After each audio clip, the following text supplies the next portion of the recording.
토마스 칼라일이라는 사람이 쓴 프랑스 혁명사가 있습니다.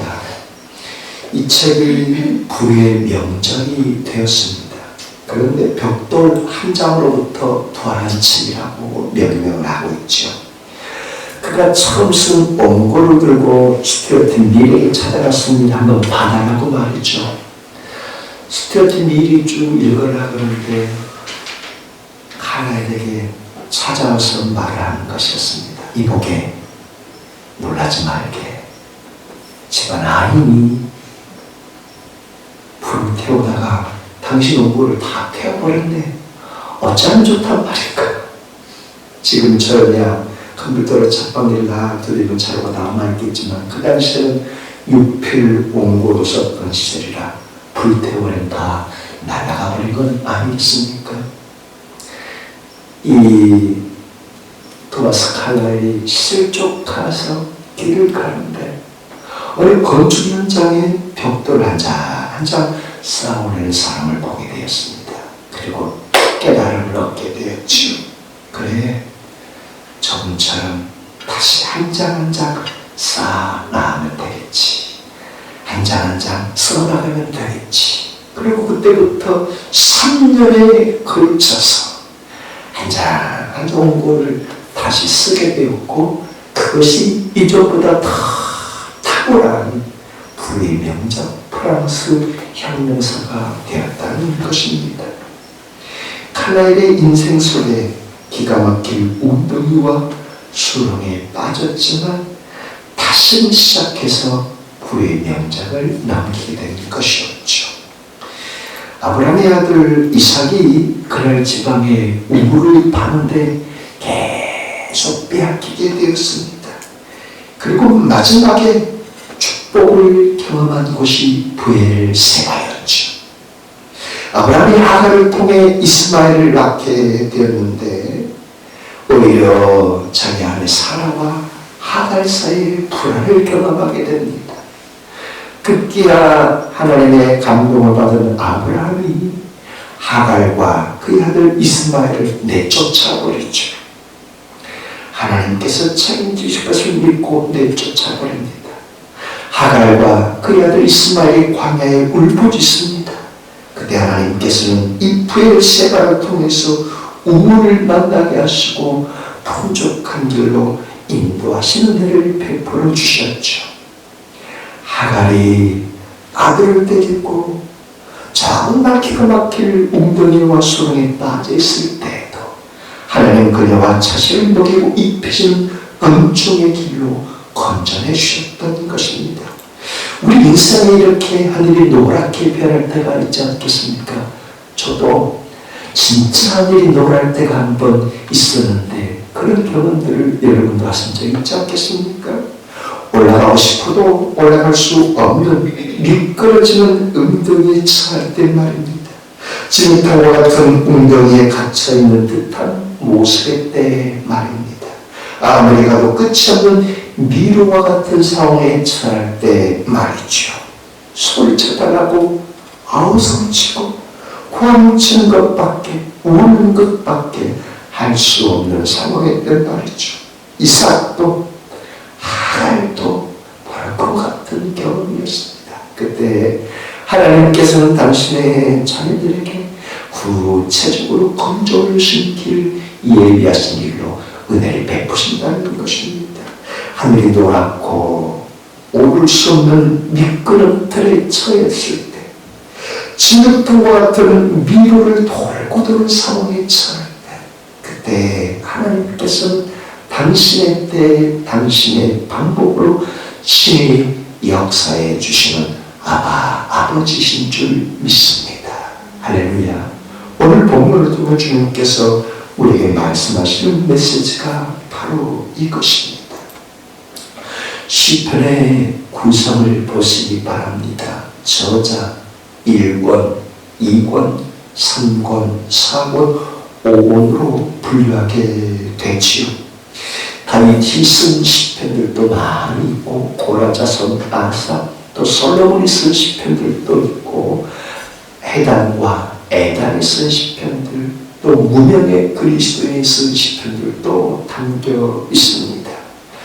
이 시편을 5권으로 모세의 오경처럼 5권으로 분류하게 되는데 1400년경의 모세나 1000년경의 다윗이나 그리고 950년경의 솔로몬이 쓴 시들과 그 후대의 악단들, 찬양들을 구성했던 그 사람들이 쓴 시편들도 있습니다. 이 5편의 시들 가운데 제 1권은 개인적으로 하나님을 체험한 시편들이 줄을 이루고 있습니다. 오늘 읽은 시편 40편도 5권의 책들 가운데 제 1권에 속한 시편으로 다윗이 하나님을 개인적으로 체험하면서 쓴 시편입니다. 언제 이 시편 40편을 썼는가? 2주 전에 살펴본 것처럼 다윗이 그 아들 압살롬이 쿠데타를 일으켰을 때 쓴 시편입니다. 20대 19살 후반에 기름 부음을 받아 왕으로 기름 부음을 받았지만 20살 초반부터 10년 가까이 사울왕의 칼날을 피해 동자의 삶을 살았고 사울이 죽자 30살에 왕이 된 이 다윗이 유다와 베냐민 지파의 왕일 뿐 다른 지파의 인정을 받지 못한 채 7년 동안 난공불락에서 여부수를 점령한 이후에 드디어 온 지파의 왕다운 왕이 되었죠. 나이 40이 되어서 이방 세력들을 땅을 정복해 나가는데 그때마다 하나님의 은혜로 승승장구하는 전쟁에 승전보를 올립니다. 그때도 하나님이 우수한 재물을 부어주실 때도 자기 재물로 취하지 않고 하나님께 올려드린 다윗이었죠. 50대에 들어서 평안하고 안정기, 삶의 안정기를 가져오는 그때 순식간에 역정의 누님으로 타락하고 죄를 범하고 우리 아내 바세바를 범한 남편을 적증의 칼에 죽게 맞아 죽게 하고 그러고서 안식에 되면 성전에 나가 주님께 경배하고 번제물 드는 뻔뻔한 모습으로 외식하는 모습으로 겉과 속이 다른 모습으로 하나님 앞에 번제를 드리는데 하나님이 기뻐 받으셨겠습니까? 그러나 하나님이 다윗을 사랑하시는데 다윗이 그래도 찾아보려고 하는 것은 나단 선자가 당신이 그 죄인입니다 라고 죄를 지적할 때 그 당시에 왕은 지도세도 모르게 다 죽일 수 있는 권한이 있는 다윗이었지 않습니까? 그래도 다윗이 나단 선자 앞에 하나님 앞에 무릎을 꿇고 제가 죄인입니다 겸손하게 고백한다. 이것이 하나님의 은혜요. 다윗이 훌륭한 모습 아니겠습니까? 그때 하나님께서 그의 모든 죄를 사해 주셨지만 죄의 후유증은 겪게 하셨죠. 아들 가운데 이복 오빠가 이복 여동생을 강간하고 그 여동생의 친오빠가 이복 형을 죽여버리고 그 이복 동생 압살롬이 외가로 도망친 채 2년 동안 아버지 품을 떠났고 2년 만에 돌아왔지만 아버지가 아들 압살롬의 얼굴을 보지 않는데 4년 동안 쿠데타를 준비하고 있는데 4년째 되던 해에 아들 압살롬이 아버지를 죽이겠다고 온 군대를 대동해서 왕궁으로 진격해 오는데 그때 다윗이 할 수 있는 일이란 신발도 신지 못한 채 도망치는 일이었습니다. 그때 다윗이 할 수 있는 일이 무엇이겠습니까? 하나님, 나는 어쩌면 좋습니까? 아무것도 할 수가 없네요. 내 아들 압살롬이 나를 죽이겠다고 하는데 내가 아들을 죽일 수도 없고 군대를 동원해서 맞설 수도 없으니 참 피할 수밖에 없습니다. 이 지금 구덩이 속에 있는 저를 하나님이 건져내 주셔야 됩니다 하고 도망치는 것밖에 할 수 있는 일이 없었습니다. 그래서 다윗이 본문 1절을 통해 고백하는 게 내가 여호와를 기다리고 기다렸더니 귀를 기울여서 나의 부르심을 들으셨도다 하고 간구하는 것. 하나님, 너희 상황에 처한 진퇴양 나의 상황, 구덩이에 빠진 상황, 감옥에 갇힌 것과 같은 지금 구덩이에 빠진 상황 속에 하나님이여 내 기도를 들으시고 들어주시옵소서. 도대체 할 수 있는 일이란 그것밖에 없었던 것이죠. 우리말 기다리다는 히브리어 카바는 갈망하다는 뜻이라고 했습니다. 이 카바라는 단어에서 소망을 뜻하는 티카라는 단어가 나왔다고 했죠. 예루살렘 성읍의 정탐꾼을 여호수아가 보였는데 그 정탐꾼을 맞이한 기생 라합이 당신들과 함께 하신 하나님이 이 상황을 점령할 것을 나는 믿습니다. 부디 당신들이 이 전투에 승리하시고 승리할 때 나를 기억했소서 하고 그 기생 라합이 붉은 띠를 성벽에 내달았는데 이 붉은 띠가 티크바라는 단어였죠. 그녀가 왜 붉은 띠를 내걸었겠습니까? 하나님이 이 전쟁에서 승리케 하시고 우리 가족을 구원해 줄 것을 믿음으로 신뢰하는 나답게 붉은 띠를 성벽의 창문에 내걸었던 것이죠.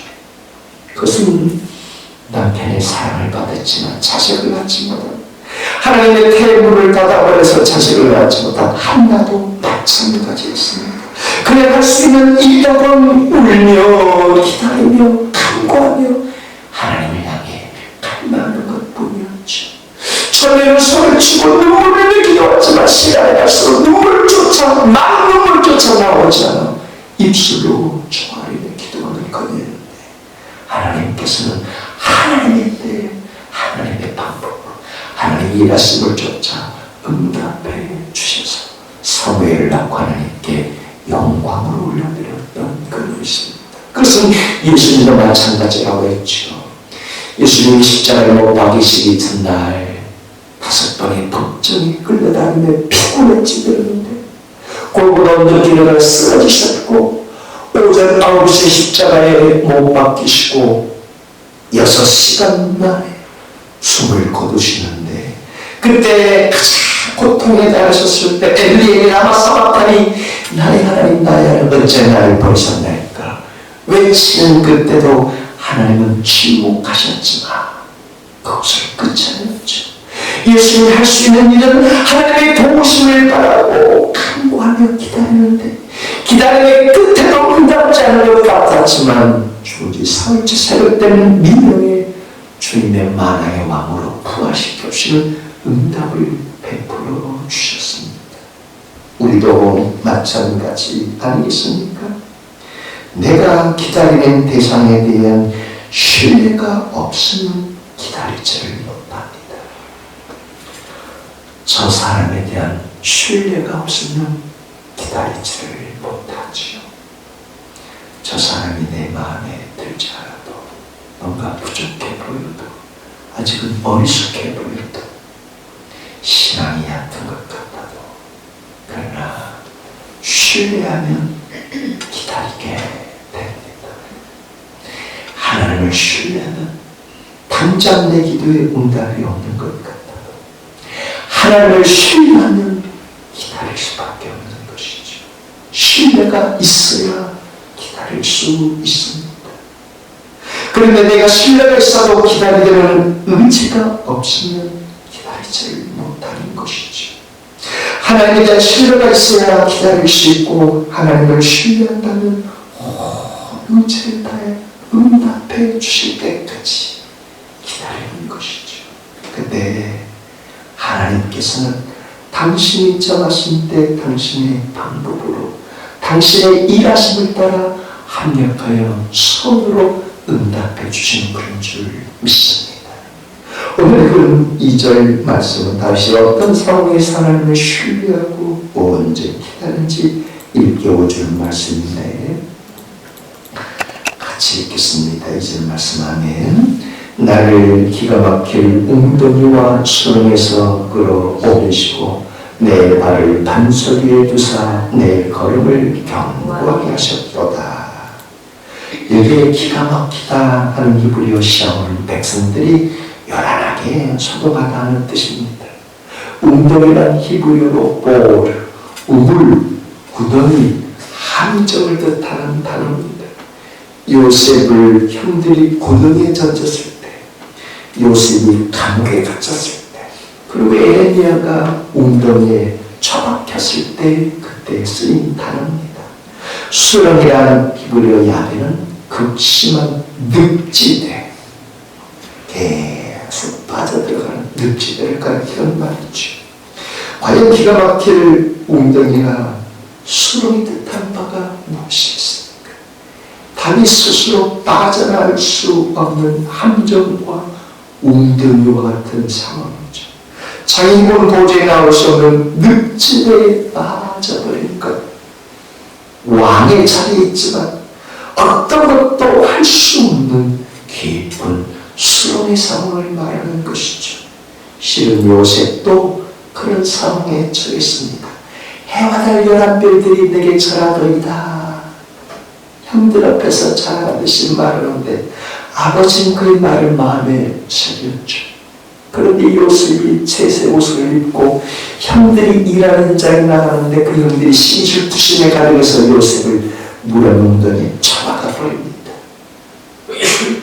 그런데 미디안 상단에 돈을 받고 팔죠. 요셉 채색 옷에 짐승의 피를 묻혀서 아버지한테 죽었나, 찢겨 죽었나이다. 그 웅덩이를 가리킨 게 보리고, 그뿐만 아니라 요셉이 애굽에 팔려나갔을 때 오히려 누명을 쓰고 옥살이하는 감옥에 처하게 되는데 이 역시 보루입니다. 요셉이 할 수 있는 일은 아무것도 없는 지옥구덩이 감옥에 갇히는 상황. 힘도 능력도 건강도 있지만 어떠한 상황도 헤어나오지 못한 그 상황에 처할 때 수렁, 웅덩이에 빠진 것이죠. 이것은 에레미야도 마찬가지입니다. 여러분, 우리나라가 망할 것입니다.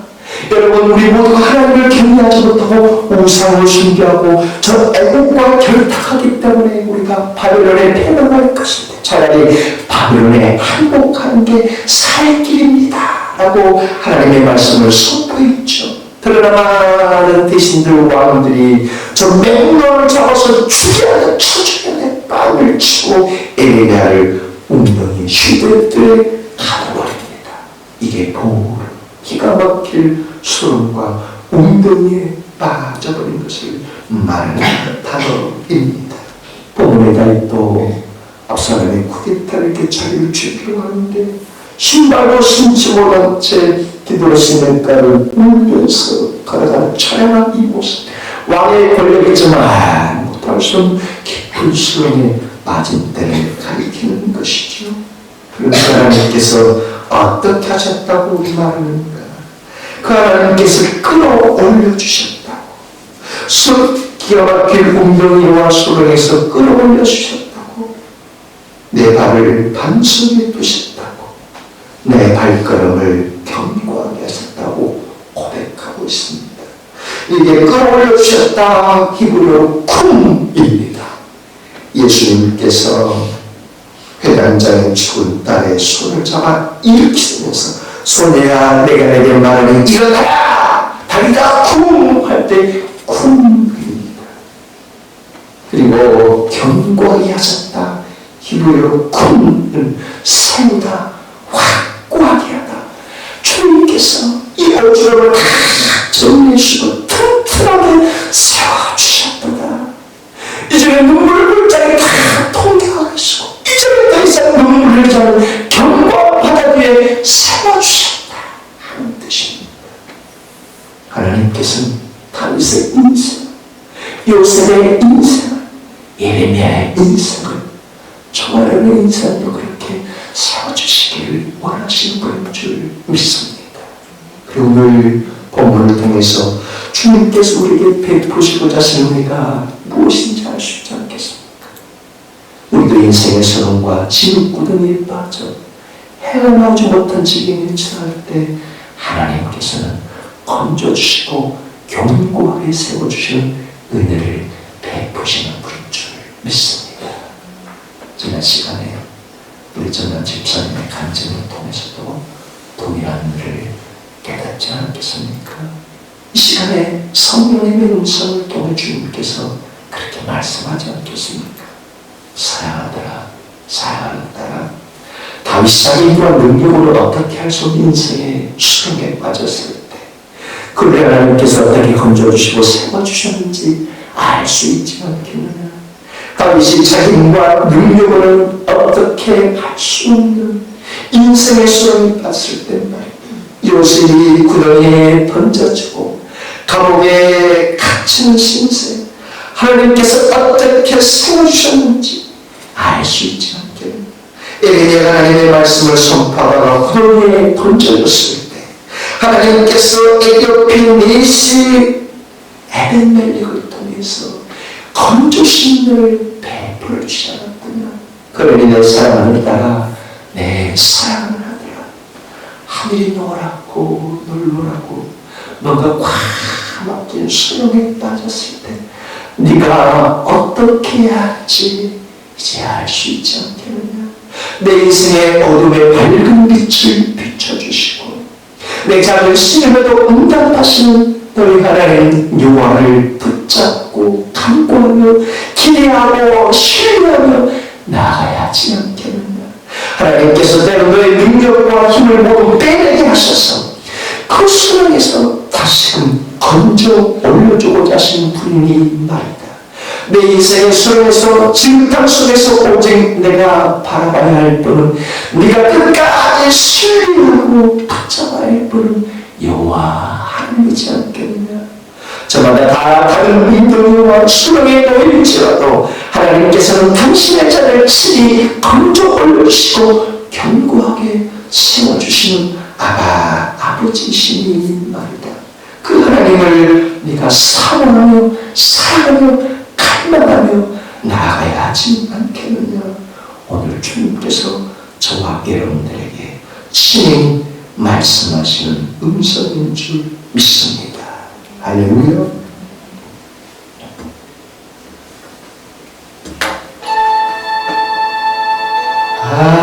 하나님의 사랑으로 사모하자. 하나님의 평안을 바라보는 자, 너의 모든 것 창조하신 우리 주님, 너를 얼마나 사랑하시는 주님, 하나님께 찬양과 경배하는 자, 하나님의 선하심을 갈망하는 자, 너의 모든 것 창조하신 우리 주님, 너를 자여 삼으셨네. 하나님 사랑의 눈으로 너를 헛되나 바라보시고 하나님 자 비로소 언제나 너의 이루이시니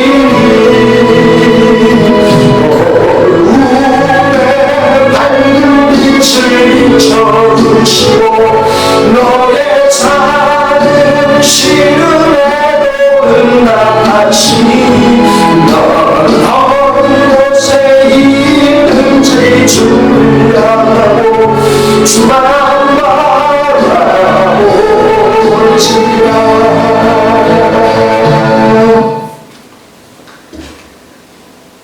조명한 교수의 꼴찌박사라는 책이 있습니다. 그는 우리나라에서 흔찮은 에이즈 전문가 박사라고 하죠. 그분의 책을 통해 그분이 그렇게 고백을 합니다. 나는 명문대학을 나온 사람도 아니고 그런 대학에서 명문대학에서 교수가 될 사람도 아니었다. 그런데 나는 그런 꿈을 갖고 있었는데 실력이 모자란 사람이었다 하고 말합니다. 그럼 미국에 가서도 실력이 되지 않아 학업을 포기해야 할 상황이었습니다. 그래서 과목을 선택할 수도 교수도 선택할 수도 없는 상황에서 미국에 아이를 낳고 5,500불의 병원비를 갖지 못해 5년 동안 일하면서 먹을 거 없이 지내다가 학교에서 쫓겨나게 되는 상황이었죠. 그러니 학교 담당 교수가 다른 학교에 추천서를 이렇게 써줍니다. 조명한 학생은 성적이 안 좋아 와이오 주립대학에서 계속 학업을 할 수가 없지만 이 학생에게 다시 공부할 수 있는 기회를 귀 대학에서 주기를 희망합니다. 조명한 학생은 후에 틀림없이 세상을 위해 큰 역할을 할 사람으로 성장하리라 믿어 의심치 않습니다. 자기 대학에서는 안 받아주면서 당신의 대학에서 이 학생을 받아주라는 이야기였습니다. 그럼 이 편지는 아무런 효험이 없었죠. 정말 자기 인생의 기가 막힐 웅덩이와 수렁에 빠져버린 조명만이었습니다. 그래서 어디 학교, 다른 학교에서 메일이 왔을까? 편지, 우편통을 열어보는데 문구도 답이 없습니다. 그 와중에 미국의 할머니 한 분이 조그만 도움을 주면서 매번 보내주고 그리고 그 돈과 함께 이런 편지를 써 보내갔죠. God loves you. Trust Him. I pray for you. 하나님이 당신을 사랑하십니다. 그분을 신뢰하십시오. 나도 당신을 위해 기도하겠습니다. 매번 조그만 돈을 보내주면서 그 편지를 써서 조명환에게 보내준 것이었습니다. 절망의 웅덩이 가운데 아무것도 바랄 수 없는 가운데 그래서 그가 붙들게 된 것이 하나님 아버지였던 것이죠. 그러던 어느 날 불합격 통보를 보냈던 애리조나 대학에서 편지가 왔습니다. 기와에게는 이미 본대학 박사과정의 불합격 판정을 내렸습니다. 그러나 미생물 명예학과 찰스 스털튼 교수가 귀하를 치료하겠다는 의지를 존중해 귀하에게 본대학 미생물 박사과정의 합격 예성을 통보합니다. 그러나 귀하는 본대학원에서 다른 교수를 지도교수로 선정할 수 없으며 스탈린 교수를 지도교수로 수업할 경우 본대학 박사과정에 입학할 수 있음을 통보합니다. 스탈린 교수 외에 어떤 교수도 지도교수로 선택할 수 없고 스탈린 교수에게만 지도교수로 삼아야 한다. 그래서 합격 조건을 내건 것이었죠. 그래서 그의 책에서 밝힙니다. 만약에 내가 지도교수를 선택할 수 있었다면 결코 그런 대학과 지도교수를 선택할 수 없었을 것입니다. 그러나 기가 막힐 웅덩이와 수렁에 빠져있을 때 어쩔 수 없이 그 대학과 지도교수를 선택할 수 있도록 인도하신 분이 하나님 아버지였습니다. 깊게 나를 외우지 않습니까? 나를 지금 이 상황에 이 고노로 나를 몰아넣으신 분이 하나님이시고 이 과정 이외에 어떤 길을 열어주시는지 나는 알 수 없지만 하나님의 신실하신 하나님의 선하신 나를 사랑하신 하나님이 이 길 끝에서 선하신 길을 열어주실 것을 믿는 것. 지금의 상황이 이렇지 않은 상황이지만 이 코너에 몰려서 이 위치에서 이 일을 할 수밖에 없지만 이 사람과 이렇게 일을 해야지만 새로운 이 길에 들어서서 여기에 우주를 살아야지만 하나님이 어떤 새 길을